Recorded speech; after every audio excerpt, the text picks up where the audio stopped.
Welcome to Women Mastering Midlife, where we dive deep into the rich complexities of womanhood in our middle years. I'm your host, Victoria Bird, a pharmacist, certified women's health coach, and your guide on this transformative journey.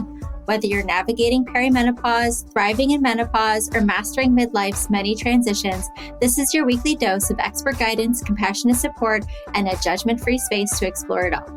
Together, we will rewrite the narrative around this remarkable stage from being something to dread into a beautiful transition.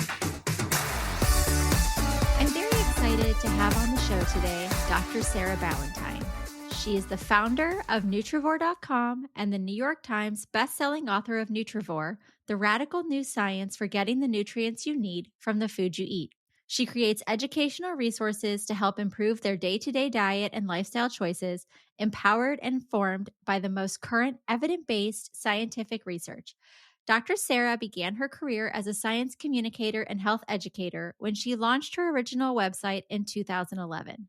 Since then, Dr. Sarah has continued to follow the science, diving deep into immune health, metabolic health, gut microbiome health, nutritional sciences, and the compelling evidence for health at any size, while also observing the harm of healthism, diet culture, dogmatic misinformation, and predatory marketing. With Nutrivore, Dr. Sarah has created a positive and inclusive approach to dietary guidance based in science and devoid of dogma, using nutrient density and sufficiency as its basic principles.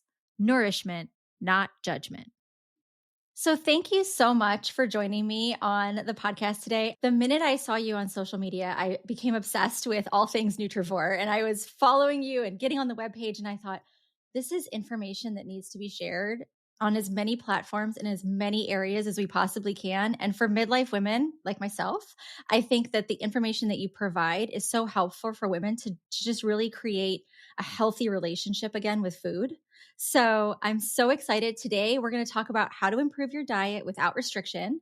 We're going to look at eating nutrients, enjoying food, and living well. And we're going to dismiss the diet culture. So I'm so excited to get into this with you today.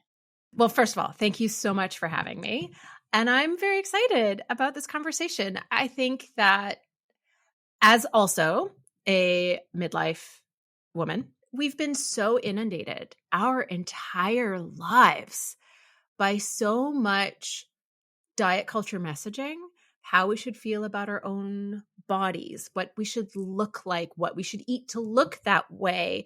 We look up to these, right, movie stars with these very, very underweight figures, right? Not a picture of health, but we are sold that as a picture of health. And then we get this very curated, here's how I got here, right? Not talking about the personal chef and the personal trainer and the schedules that allow for 3 workouts a day and the all of those pieces, right? We're sold this as an attainable and desirable goal, even though that's not actually what health would look like. And then we're given this to-do list of 800 calories or, it's this most, just don't eat all of these foods that we're supposed to be terrified of. And I think for our generation / bookends with the generation above and below, I think millennials through even younger boomers, right? We have lived our entire life with these messages. It's so ingrained that I don't think we can separate out what is our own thought process and emotions versus what we've been told to think and feel for decades. And I think that makes this conversation just that much more important because it's as much about deprogramming these really harmful messages that we've been receiving both subliminally and liminally. What's the opposite of subliminally? I'm not That's blatantly obvious. I don't know. There we go. Yes. As smacking us in the forehead with the message.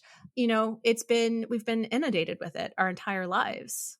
Yeah. And it's not just social media because I grew up without a cell phone. I grew up without social media, thank goodness. But we still had Teen Vogue, all the Teen Cosmo, all these things I was reading, and it's not portraying a message that was healthy for our body image. Well, and I just think about, because I also, as a Generation X belonging person, that was awkward. We were exposed to it on, you just go to the grocery store, right? And the magazines at the checkout would be, all of the covers would be like the heroin chic 80s and 90s, right? Like it was, and we were presented those images as the pinnacle of beauty. If you think about the actresses who were really popular at the time, and being told this is what you're supposed to look like that existed, that messaging was there long before social media was around to amplify it.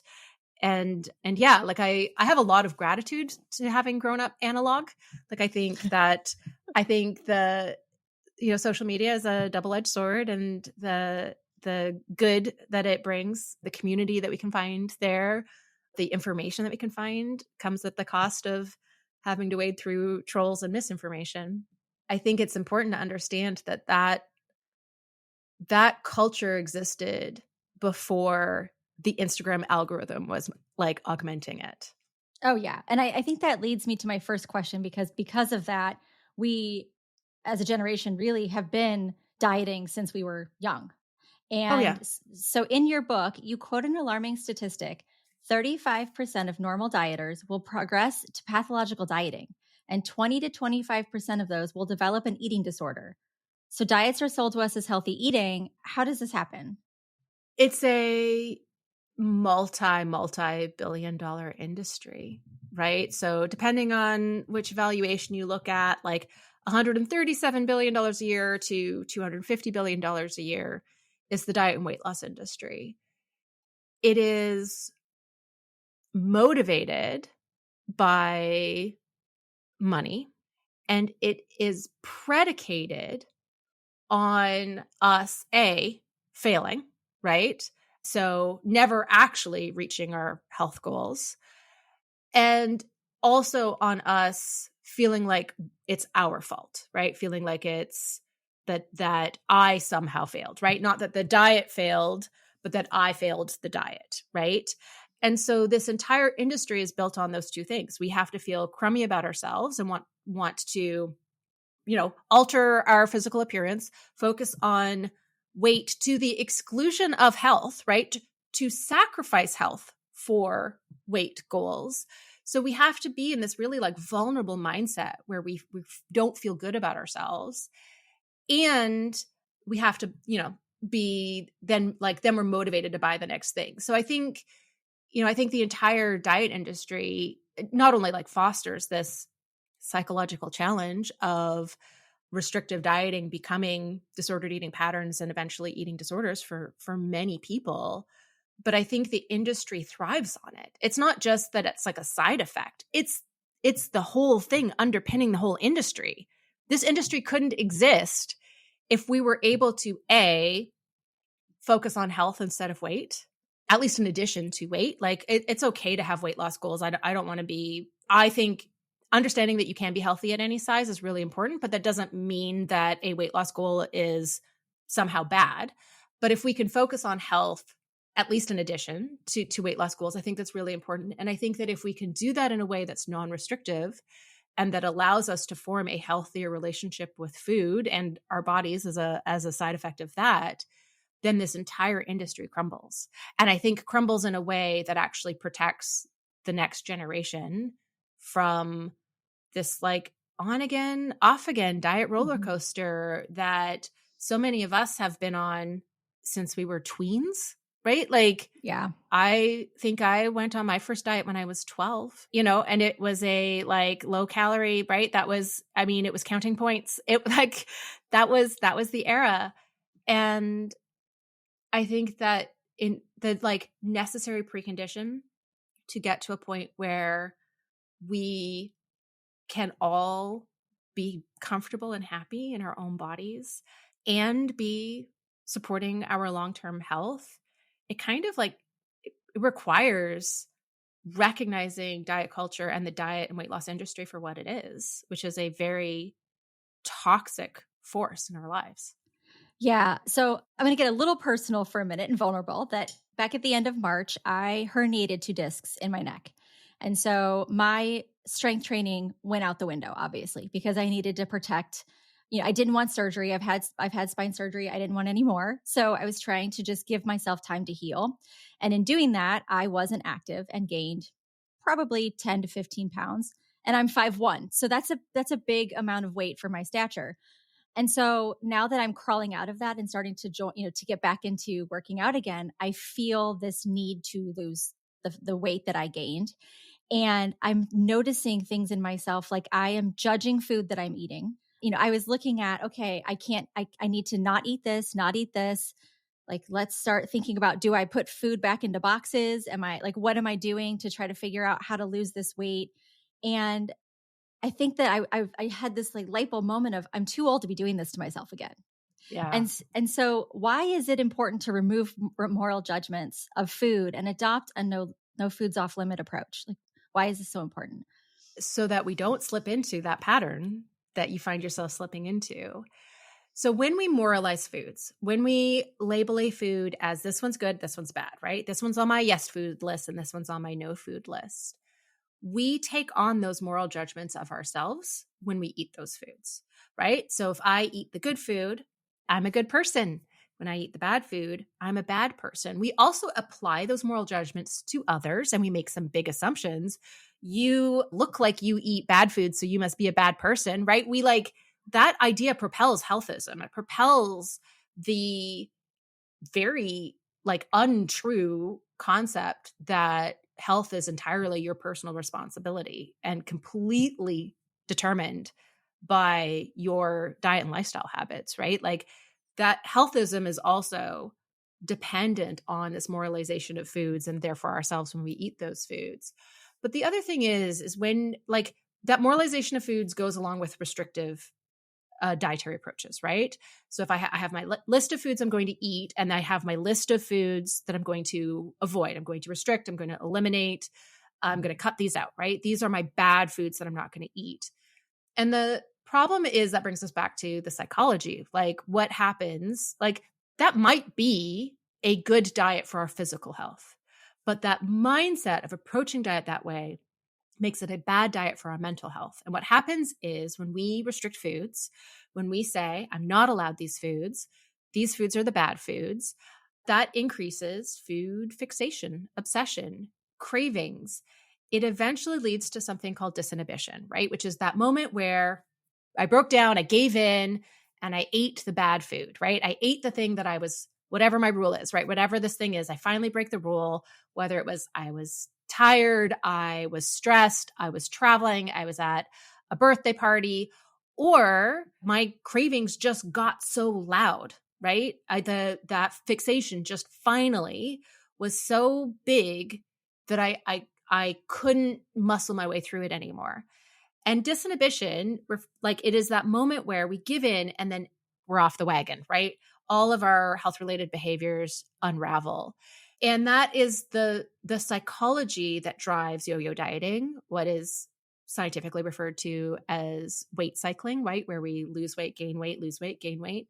There's a fairly large body of scientific literature showing that weight cycling is worse for our health than remaining overweight, because when you lose weight, you lose lean mass in addition to fat mass. You can mitigate it in some ways, but it's pretty hard to avoid completely. And then when you hit the upward momentum of your yo-yo, you tend to put on energy storage, right? We tend to put on adipose tissue, not muscle tissue. So it changes composition with each cycle in a way that negatively impacts our metabolic health and our cardiovascular disease risk. So the reason to get away from the yes foods and the no foods is that is driving a psychology that makes us more susceptible to yo-yo dieting, and weight regain cycles, but also to eating disorders and disordered eating patterns, right? It is what eventually leads to, mental health challenge of disordered eating. And so in order to get to what I refer to as sustainable nutrition, right? So I have a nutritious diet that is going to support my long-term health and make me feel better today, and I can stick to it. It's easy. I'm getting enough joy from my diet that I don't feel deprived of anything. I'm not fixating on any food. I can maintain this higher diet quality for the rest of my life. In order to get to that, we kind of necessarily have to let go of the moral judgments of foods, because you cannot have both of those things exist at the same time. If you have moral judgments of foods, you're automatically setting yourself up for the on again, off again diet roller coaster. But there's a flip side to the coin, when you talk about it in your book, that even most people following a healthy diet still aren't getting enough nutrients. So, you release the no food off limits judgments and the moral judgments around food, and they start to eat healthier. Why are we not getting enough nutrients? So I think this goes back to the messages that we've received from diet culture, which has been very much about foods to avoid and not what a healthy diet is, right? We don't in school get a nutritional sciences education like we learn like math and grammar, right? Like when you graduate high school, you know how to put together a sentence typically, right? But you don't know how to put together a nutritionally balanced meal. We have a societal level, really low base knowledge on what even is a nutrient, what different nutrients do in the body, what types of foods contain what types of nutrients. Like we don't all need PhDs in nutritional sciences, right? But that base knowledge, how to combine different foods to get the full range of nutrients that we need and all the different ways that we can, there's many, many different ways we can do that. But having that sense of like, what are the foods that I like that will have all my nutritional bases covered, right? What are the foods that align with my value system that will have all of the nutritional bases covered? We're not taught that. Diets don't teach us that. They actually teach us concepts that work against that goal. And so I think part of this is we're now dealing with generations who have been taught things about diet that are all don't eat this, don't eat this, don't eat this, be afraid of this, be terrified of this, this is toxic, right? We're all taught the things not to eat. We're not taught what to eat. And we've actually, through that process, lost our intuition and that like instinctive knowledge of what a balanced, nutritious diet even looks like and tastes like. And so we kind of have to relearn that. And I think it starts with just a broad knowledge base, understanding why it's important to get all of the nutrients that we need, how we can do that within a diet that we like, that maybe works for us, but how we can do that as an anti-diet as well. Like, I think both approaches are valid. Even within a diet that we like, how we can do that without the moralization of foods, right? And then fit that into our budget and our flavor preferences and how much time we have to prepare food, other lifestyle factors, right? How many times do we meet friends after work for a meal, right? Like all of those things can still create, like we can still have a really healthy diet in a variety of different life structures, right? So understanding how to modify what's on my plate to make sure that I'm getting the food that I eat that aligns with all of the different things that are influencing my food choices. So I think the biggest reason why most people are short on nutrients is because we don't know how. Like no diet teaches us how to do that. The USDA dietary guidelines for Americans don't teach us how to do that. If I said, what are the top food sources of, vitamin B3? I would have to look that up. That's not even in my head. Most people have no sense of where do I get nutrients or even know what a vitamin is, right? I remember one of the first videos I did when I joined TikTok 2.5 years ago was like, here's some cool facts about vitamin K. And almost all of the comments were, wait, there's a vitamin K? Like, yes, there's a vitamin K and it's really cool. And it does lots of things that aren't just blood clotting. Like it's really important for skeletal health, for example. It actually reduces cardiovascular disease risk. And our best source is green leafy vegetables, right? Like this is the type of knowledge base that if we all had it, first of all, it would help us figure out what am I missing? Like what small change, what little tiny substitution can I do to make sure that I'm getting that nutrient that otherwise I wouldn't get. But also it would help protect us from a lot of the diet misinformation that's online and a lot of the predatory marketing that's applied by the diet and weight loss industry. Well, what you just said caused two bells to go off in my head. And one of them was every diet I've ever read or learned about or tried is created in a vacuum. Like it doesn't call into effect how busy your life is. If you have a family you have to feed, that you want a social life, it just basically expects you to live in this little dome where you do nothing but this diet. And it's so unsustainable that it does make you cycle back to doing it again. And the second thing is we aren't talking about nutrients in our diets either. No one is talking about. The answer is I'd rather have 75 pills on my counter every day that I'm ingesting when I could just have a dark leafy green salad. I think that's also one of the issues that I'm seeing, especially from a pharmacist standpoint. The shelves are full of all the vitamin supplements you can take, and we aren't really learning about how we can get that from our food. So in your book, you outline a permissive approach to improving diet quality called Nutrivore. Can you explain to me what that is? Nutrivore is just the goal of getting all of the nutrients our bodies need from the foods we eat. Like that's all Nutrivore is. And as I've already alluded to, there's many different ways to do that. So you can implement Nutrivore as a diet modifier and take that basic nutritional sciences education that would benefit all of us to have and use that to figure out within the foods that you like, that align with your dietary preferences or restrictions, maybe with allergies, right? Figure out how to choose foods so that you're getting the full range of nutrients that your body needs. Or you can implement it as an anti-diet and use it as a way to sort of like recover from the diet mentality, dietary restrictions. It's very like the 10th principle of intuitive eating, which is gentle nutrition. It's very much in the same flavor anyways. I'm not accredited in intuitive eating. So it's a whole separate thing. It's not part of the intuitive eating plan, but it is definitely a similar kind of vibe anyways. How about say that as the 10th principle of intuitive eating. So what Nutrivore really is that positive psychology, so we can stop with the restriction that leads to fixation and obsession and disinhibition and falling off the wagon. So we can make sure that we are setting ourselves up to get enough joy from our diets, that it is sustainable. It is something that we can keep doing for the rest of our lives. Because again, it doesn't matter how healthy your diet is. If you can't stick to it, it's not going to do what it's supposed to do, which is support lifelong health, right? Like if I can only do it for 3 weeks, it's not going to reduce my risk of Alzheimer's in 30 years, right? It needs to be something that we can stick to.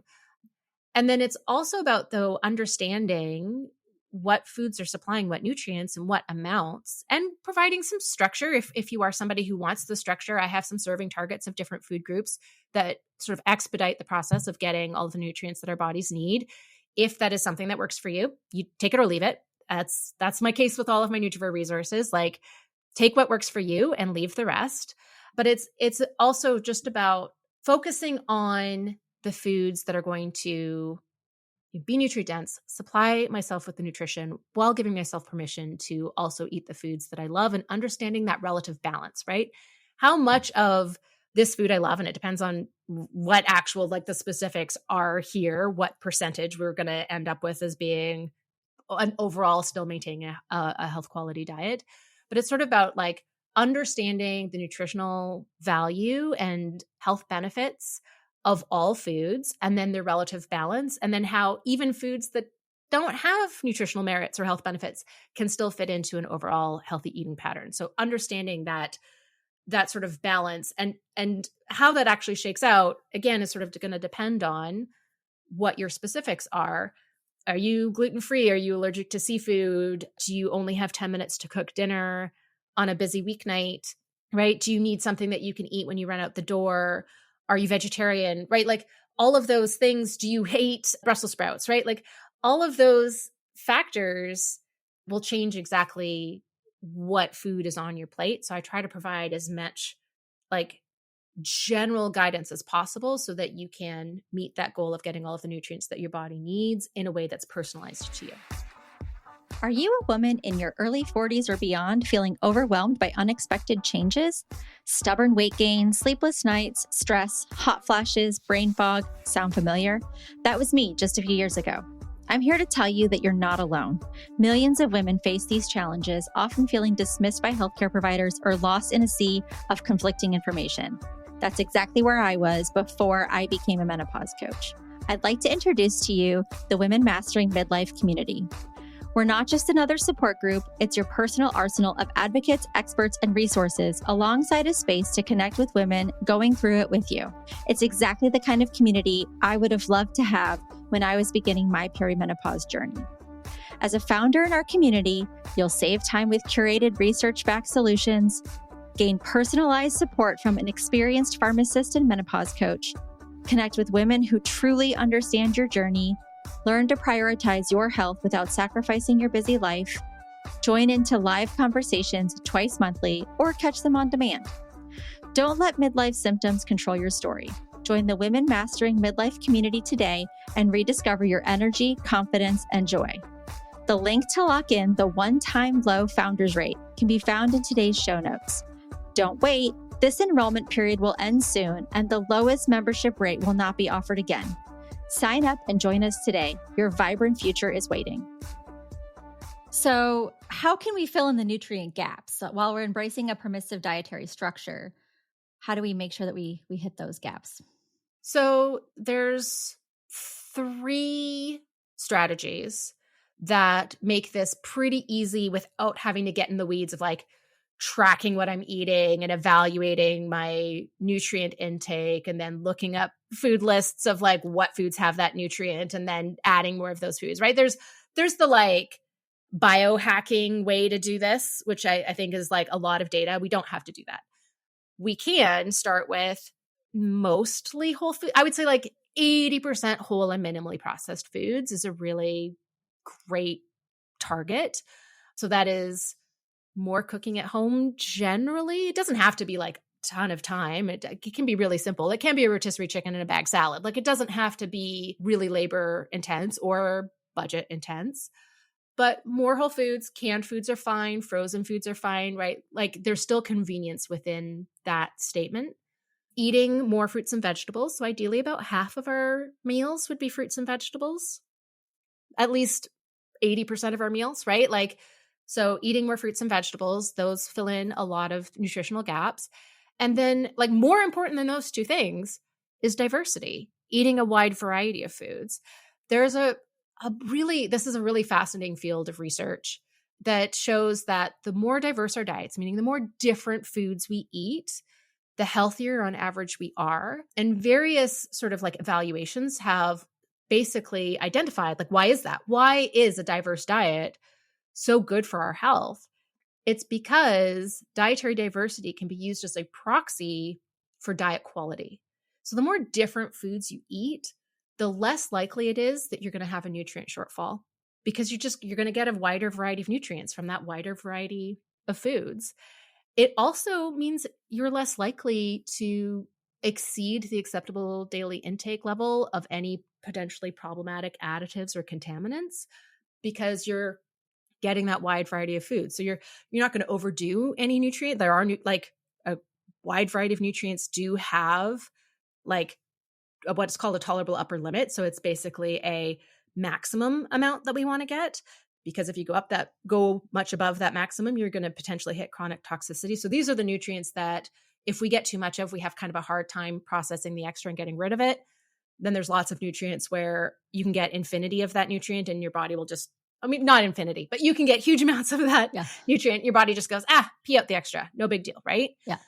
But it also protects you from overdoing any one nutrient. So that dietary diversity, eating a wide variety of foods, improves diet quality in both of those ways. So just, like going down the produce aisle at the grocery store and being like, what's this vegetable? I've never seen this before. Or, oh, this isn't something I've had since I was a kid. Or I always buy broccoli. How about this week I'm going to mix it up with some asparagus or some green beans or right. Just changing it up and not getting into like, it can still be routine in the sense of like the comfort of plan and a structure, but with like these little just tiny permutations that actually increase dietary diversity. So I'm always going to have my rotisserie chicken and my bagged salad, but this week I'm going to get the kale salad, and next week I'm going to get the Asian slaw, and then the next week I'm going to get the Caesar salad, and I'm going to like find my little opportunities to switch it up so that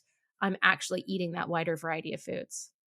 And that still sounds so manageable because as a mother with kids, I'm not a short order chef. I'm not making 75 dinners. It's not happening. I have spent a large part of my parenting time being a short order chef. So yes. Yeah. So Understood. It sounds manageable that you could quickly put together something like a rotisserie chicken, a different salad every week and a different vegetable. And it gives kids a chance to experiment too in the house, with different things. And if you don't like it, it's not something you have to eat every week. You can just switch it out with something else. My kids are teenagers now, and we still had this experience this week. I made an arugula salad, and I guess that's not one I normally make. And one kid didn't love it, but ate it. And the other kid was like, I can't. I don't like this at all. And I was like, great, there's raw carrots in the crisper drawer. Like, go ahead, grab something else. And she grabbed a carrot, and that was her vegetable. And I was proud of her for trying it, right? That's been our rule for now 17 years in the house. Like, you got to try it. You never know. It might be your new favorite.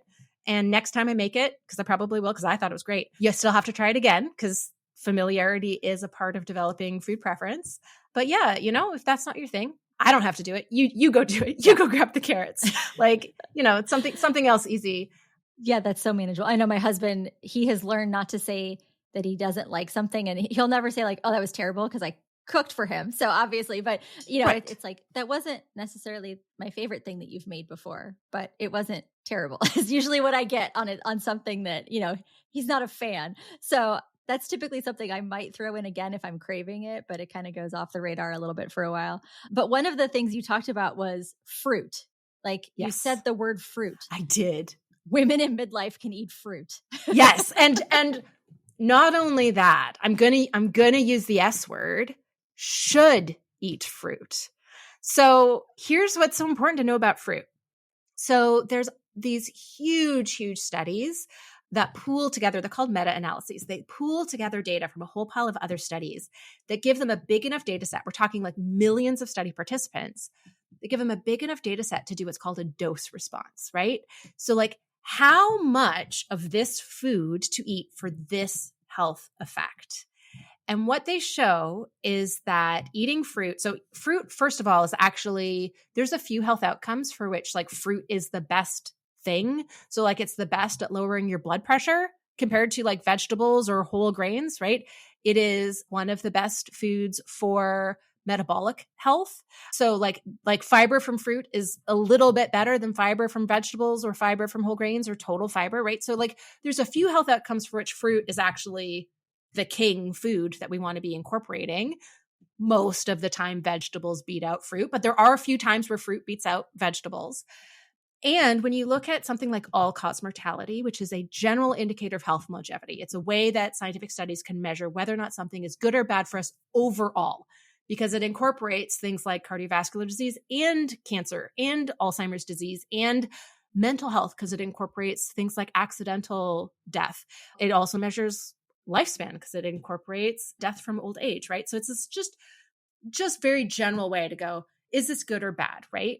When you look at fruit servings and all-cause mortality, you generally see that it decreases all-cause mortality up to about 3 servings per day. A serving is 1 cup measured like chopped or like whole, like something like berries. That's a medium-sized fruit, about the size of your fist. So like a medium apple, a medium orange, a small banana will usually be 1 serving of fruit. And then most studies will show a plateau. So above 3 servings of fruit per day, there's no additional benefit, but there's no harm either. And there's a couple of studies that will start to show, maybe the benefits start to slide. Like we start to lose benefit. Like 3 servings is actually a sweet spot. But even those studies show 6 servings per day is still better than 0, right? So even when 3 is the sweet spot, overdoing it is not, it's like not worse than avoiding it. It's still better than avoiding fruit. Even if we're going to say, 3 servings is like the magic Goldilocks zone.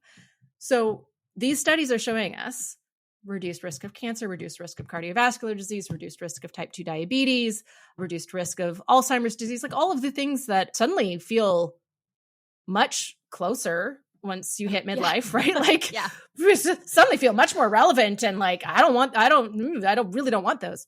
those things are reduced by consuming 2 or 3 servings of fruit per day. We still want to also consume vegetables. Legumes are also really beneficial. Nuts and seeds are really beneficial. Seafood is really beneficial, right? And these are all our most nutrient dense foods, right? Like, of course they're beneficial. They supply the nutrients that those biological systems need in order to keep being healthy and keep functioning correctly.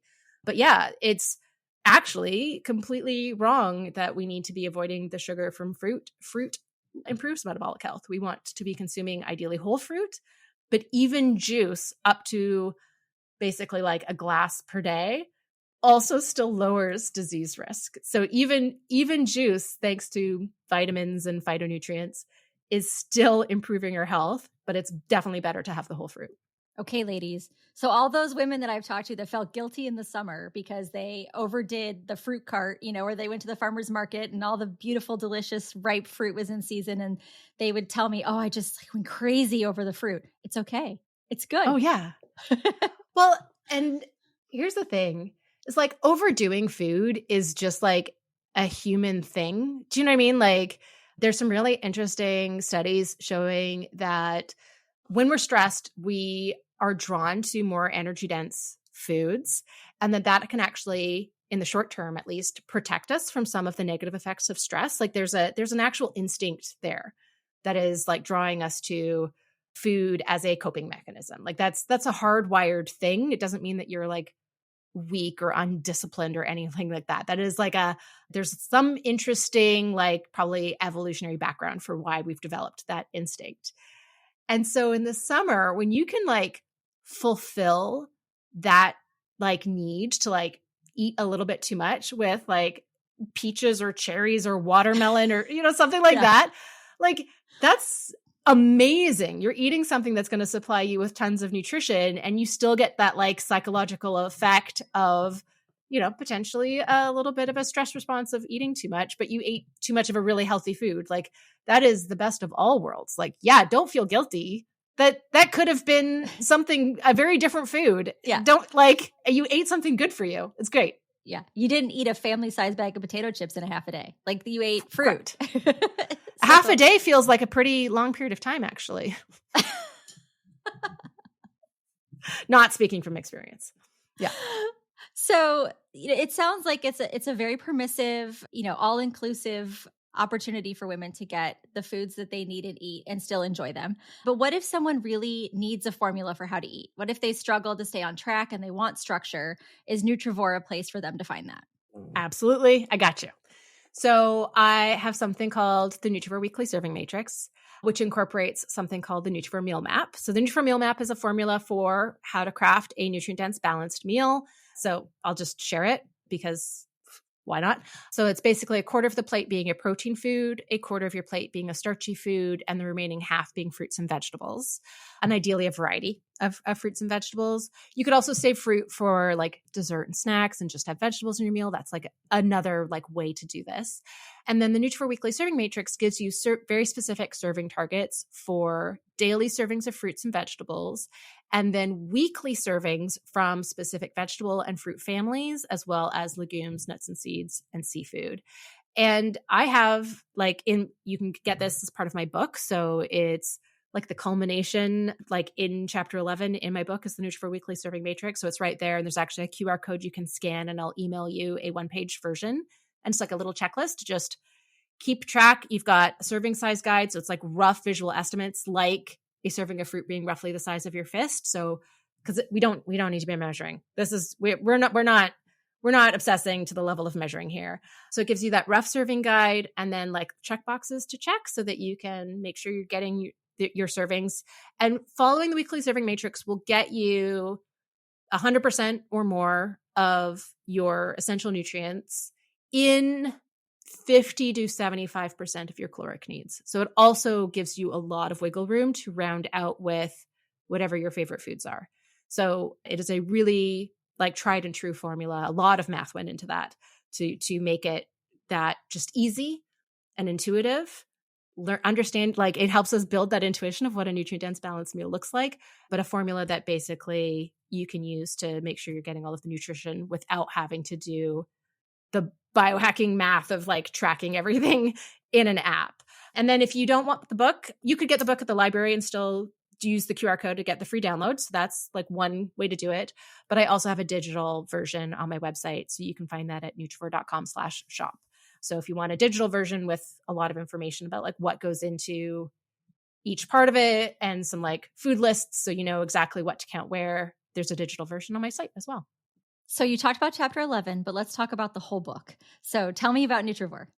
So what I've tried to do, I think my like thesis statement for this book is, why should I care about nutrients, right? Like that is the question I'm trying to answer, while laying out Nutrivore as a dietary philosophy, not a specific diet, but basically a way of approaching food choice that is permissive, but also focused on diet quality and, you know, where I'm going to get my nutrients.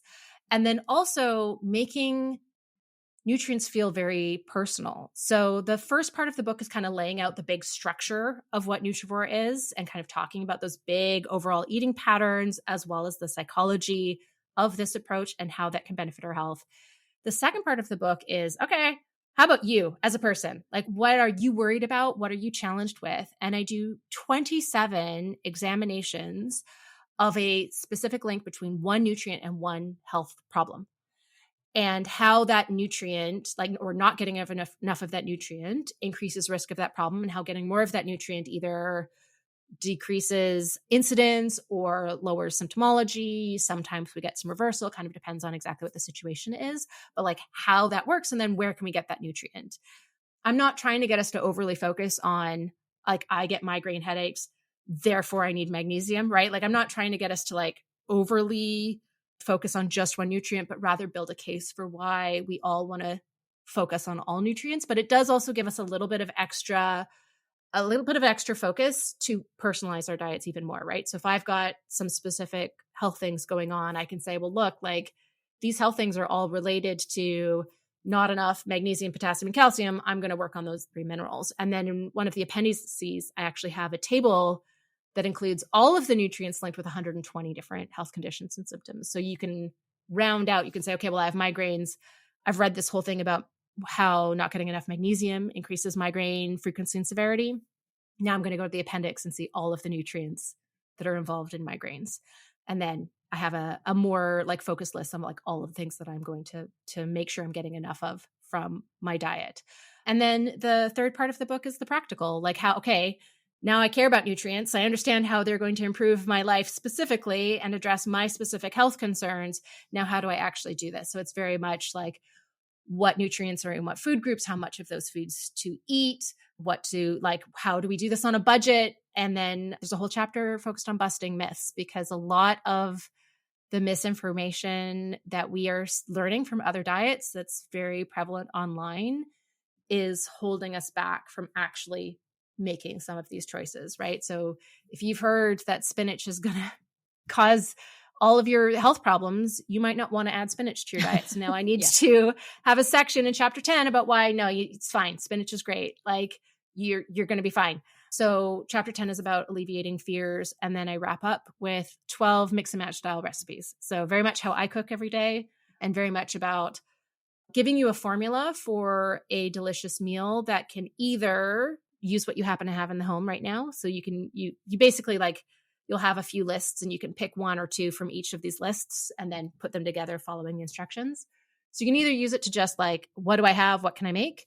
Or you can use it to intentionally kind of mix things up. Like I made this stir fry with, these vegetables last week. I'm going to make it with these vegetables and maybe this different protein next week. And it'll be a completely different experience. So it's very much about just easing you into this way of eating. So I hope, it's sort of my answer to where we are culturally with diet, which is very focused on restriction to the exclusion of getting all of the nutrients that we need, and very much like trying to start laying that groundwork of that knowledge base that can help us figure out how to eat healthy in a way that works for us, that we can do for our entire lives. So not only disrupt the diet industry, but also the supplement manufacturers. Yes. I mean, I'm not anti-supplement. I just think that most of us take many things we don't actually need, right? And so, part of understanding this knowledge base, like what foods contain what nutrients, well, like if you're allergic to fish and shellfish, or you're, vegan, say, and you choose not to eat fish and shellfish, well, where are you going to get your long chain omega-3 fats that are so important for cardiovascular health and neurological health and reduced risk of Alzheimer's disease? That is a great example of a case where, for reasons, like valid reasons, you have eliminated all food sources of a really important nutrient. And that then identifies the need for a supplement strategy. So maybe that person will take an algal oil supplement, right? So I think there's definitely a time and a place where supplements can fill important gaps. But rather than doing it as a default, like understanding where can I get this from food? Yeah. Maybe I start foraging purslane, right? There's other ways to get those fats technically. Yeah. But being able to use this knowledge base also to identify when supplements are actually helpful versus flushing our money down the toilet, which is what most of them are. Yeah. Because I'm guilty myself sometimes of just, it's a quick answer. Instead of worrying about what I'm putting in my mouth with food, it's a quick answer. But I think it's also a waste of money sometimes because you are doubling down and it is all going down the toilet when if you think about it in a literal sense. Yes. So that is true. And saying there is a time and a place, that definitely does bring a great example of, even just omega-3s. And not only is your book just remarkable for all the resources that you're putting in it, but your social media, your website, it's all so chock full of free information for people to begin the process of understanding and having a healthy relationship with food, that if somebody's listening to this and they're not already following you and checking out your website, they're doing themselves a disservice, because I really have taken so much of what you put out there and just thought, these are so many aha moments for me. And it's helping me not only as a person of not only my own nutrition, but it's also helping me with my family, because I'm the primary person that cooks and buys the groceries for the house. And so knowing what I can provide them, they're athletes, they're busy, they're growing, they need all these things. And you're simplifying it with all of the resources that you're giving everybody. So thank you so much for what you do. Thank you. And it has been such a pleasure having you on. And I've already learned so much in the last 45 minutes. There's a few things, my brain fog, I have to write it down really quick before I forget, because I'm like, oh, that was such a good pearl I want to use right now. So thank you so much for everything you shared today. Oh, thank you so much. I'm always happy to bring the fun facts. I do love your science strolls. Those are one of my favorite things to watch. They're great tidbits. Yes. And I think so that the secret is science strolls necessarily. I have to talk about topics where the information is already rattling around in my brain. Like anything where I need to look up a statistic, I have to film that in my home office. So my science strolls also tend to be bite size on facts, because I can only fit so much in my brain, and a little bit heavier on the feelings part of the discussion. But I think that that's actually why people love them so much, because so much of being faced with new, accurate science-based information about nutrition goes against what we've learned online and from different diets. And so I can't tell you about how great iceberg is for you without also addressing the feelings of, but I was told it was nutritionally pointless and that it's just crunchy water and that it's basically eating cardboard. We kind of have to have the feelings discussion in order to have the open space for the new information too. So I try to do that on all of my content, but I think it's most successful in the woods. Yeah. So thank you very much for those. And I'm going to put all the links to everything you have on the show notes. So anybody who's listening, be sure to check those out for your website, how to get your book, how to access you on social media. And thank you again for coming. Thank you. Thanks so much for joining me today. We will be back next week for another episode of Women Mastering Midlife. Until then, find us on Instagram at Women Mastering Midlife or Miss Victoria Bird, and join us in the Women Mastering Midlife community to continue our discussions. You'll find links to what you've heard here today, as well as ways to connect with us in the show notes below. This podcast is intended for entertainment, educational, and informational purposes only. Please note the hosts, guests, and experts featured on this podcast are not your personal healthcare providers, life coaches, or advisors. The content should not be considered as professional, personalized medical, psychological, or prescriptive advice. This podcast is not a substitute for consulting your physician, therapist, local pharmacist, or relevant professionals to discuss your specific concerns and situation. The topics discussed should not be used as the sole basis to diagnose or treat any medical condition, make significant life changes, or make important decisions regarding your health otherwise. Women Mastering Midlife is not responsible for any undesired outcomes resulting from actions taken based on the information provided in this podcast. The views and opinions expressed are those of the host and guests only and do not represent any of those other individuals or entities. Always consult with qualified professionals before making significant changes to your health regimen, lifestyle, or medical plans.